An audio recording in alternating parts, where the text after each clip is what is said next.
The pastor who forgot his own calling. In the heart of a small, vibrant village in Africa, a young boy named Kofi grew up surrounded by the love of his family and community. His mother often said he had a voice blessed by God Himself. By the age of 8, Kofi was already reciting Bible verses with such fire and conviction that people from all over the village would gather to listen. Everyone believed he was destined to be a great preacher, maybe even the one to lead their people closer to God. Kofi's passion grew as he did, and by 16, he was known as Little Prophet among the villagers. Every Sunday, he'd stand on a small wooden crate under the old baobab tree, delivering sermons to an enchanted crowd of villagers. Tears rolled down the cheeks of his listeners. His words were like rivers flowing into the dry fields of their hearts, reviving their faith. But as Kofi got older, he began noticing how other preachers from big cities lived. He watched televangelists in their flashy suits, driving luxurious cars, and he wondered why, despite all his work, he still lived humbly. Deep down, a seed of greed took root, and he started to drift. One day, a rich pastor from the city noticed Kofi's talent and invited him to a large church in Accra, the capital. Kofi was in awe.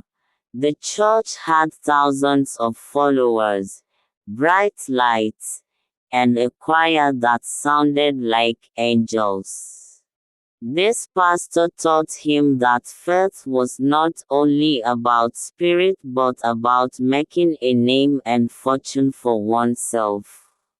You have the power to perform miracles, Kofi, the pastor told him, with a sly smile. And miracles bring rewards. With time, Kofi adopted a different style of preaching. He stopped talking about humility, kindness, and forgiveness and started focusing on miracles and prosperity. His new sermons promised wealth and healing, and all he asked in return was a small seed of money. The larger the seed, he'd say, the greater the blessing from God. His audience grew, and with every donation, his pockets swelled. Kofi became known as Pastor Kofi the Miracle Worker. People came to him for blessings and healing, even though his so-called miracles were nothing but trickery. With hidden gadgets and staged actors, he'd create healings that astonished his audience. Word spread, and soon he was living a life of luxury in the city. He had a mansion, a fleet of cars, and designer suits. But the village where he came from barely recognized him anymore. The young boy who had once moved them to tears with pure words of hope was now surrounded by scandals and rumors.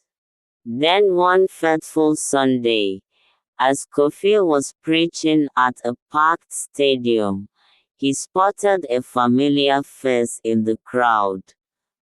It was his mother, now older and frailer, but her eyes held the same warmth they always had.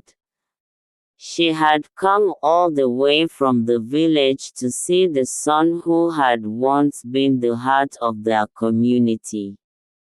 As he continued preaching, his mother slowly stood up, her frail figure stuck against the massive crowd, and shouted, "Kofi, do you remember the boy who preached under the baobab tree? Do you remember who you were before all of this?" The stadium went silent. Kofi felt a rush of emotions he hadn't felt in years: shame, guilt, and a deep sadness. He couldn't look his mother in the eyes.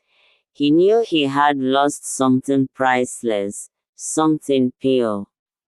For the first time, he saw himself not as the wealthy pastor he had become but as the empty shell of the boy who once lived for truth. Desperate to silence the crowd's murmurs, he ordered his guards to escort his mother out, but the damage was done.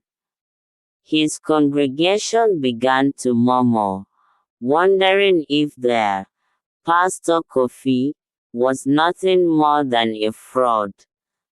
He could see the doubt in their eyes, and in that moment, he realized that he had traded his soul for the very riches that now felt worthless.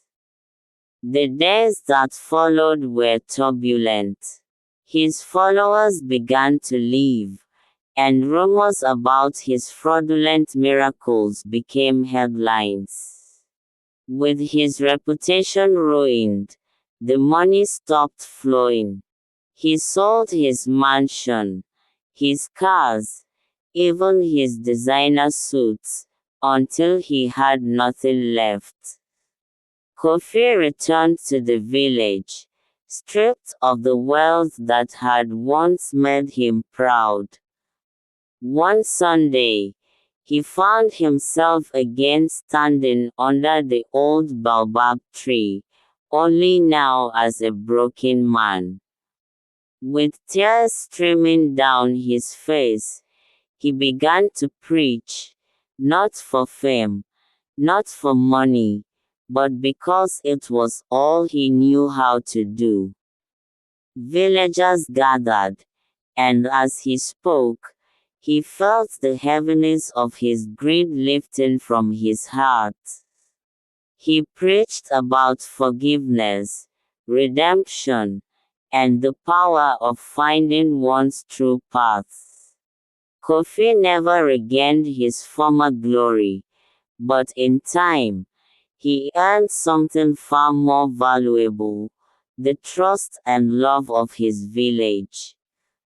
He became a humble preacher once more, dedicating his life to helping those in need, just as he had once promised to do as a boy.